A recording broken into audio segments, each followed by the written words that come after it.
Drama serial मां नहीं सास हूं का सेकंड लास्ट एपिसोड में आप सब देखेंगे कि उरुज जो कि अपना केस जीत जाती है। अदालत में ये साबित हो जाता है कि उरुज वकार की बेटी है और उरुज को इंसाफ मिल जाता है। ऐसे में इदरीस मियां और सलमान की परेशानी का कोई ठिकाना नहीं होता। उरुज अपनी बेटी मेहरीन बेगम और वसाई के साथ अपने घर वापस आती है। उसी वक्त कोर्ट के ऑर्डर्स टेबल पर दे मारे ये रहे कोर्ट के ऑर्डर। अब तो किसी बदगुमान को गुमान नहीं रहा कि मैं इस घर की मालकन हूँ। शाइस्ता बेगम ने सुना तो इदरीस मियां को देखती है। उरुज ने भी साफ कह दिया है कि आप इस घर से दूर जा रही हैं और हम किसी गैर को अपने घर में बर्दाश्त नहीं करेंगे, लिहाजा निकल जाओ। शाइस्ता बेगम को तो बर्दाश्त नहीं होता, अपने कमरे में जाके चीज़ों की तोड़फोड़ करती है।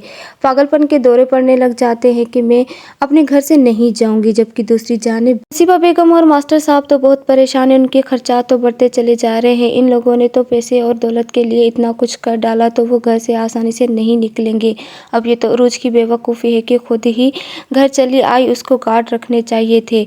अब जिसका डर था वही हुआ। उरुज अपनी बेटी को कमरे में लेटा के जाती है, उसका ध्यान दूसरी तरफ होता है। जैसे ही इरिज याद आती है तो भागते हुए कमरे में जाती है और वहाँ इरिज नहीं होती। जब ताई के पास आती है तो ये इरिज ताई के पास होती है, बट ये ताई तो इरिज को ऊपर छत से फेंकने की कोशिश करती है। उरुज कहती है ये तो बच्ची है, इसका क्या कसूर है, बट ताई कहती है दूर रहो मुझसे। मेरिन कहती है मेरी बेटी से खुशियाँ मत छीनो, तो ये ताई हंसते हुए कहती है खुशियाँ, मैंने 20 साल पहले इसको कचरे में फेंका था। सब सुनकर तो हैरान हो जाते हैं कि ये बात तो किसी ने ना सोची कि उरुज की गुमशुदगी के पीछे इसी का ही हाथ था। ताई अपनी सारी हकीकत बताती जाएगी। होप्स हो कि यहाँ पर सलमान ही आ जाए, अपनी बेटी को इस हालत में देखकर उसका दिल पिघल जाए। तो व्यूवर्स, आपको क्या लगता है कि इस ड्रामे के एंड में कोई ट्विस्ट आएगा? अपनी राय कॉमेंट में देना ना भूलिएगा और मेरे चैनल पर नए हैं तो मेरे चैनल को भी जल्दी से सब्सक्राइब कर दें।